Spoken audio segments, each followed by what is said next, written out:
Хотсон Намсараева нэрмжита Бурят драмын театрта Денис Фанвизине соуты зохиолор табиктахан недрэслиган 18 жылы шок ёкты зужик турушинкие харакшытта доротхагдахын. Эна зужикта би госпожа Простакова.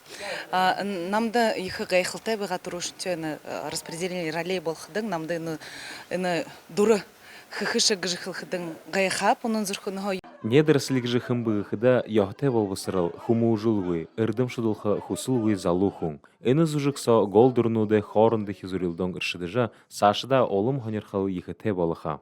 Муно сактымны Митрофан гыжы персонаж узлы йыхы, муно хунуттымны тегедлы, муно залухунудымны харат гынты тархисага яхын бадыха имда юм мухар вайным тибарным дигыжы тегедлы глупый человек мухай гыжы ханха инглы тавинул дидамандат.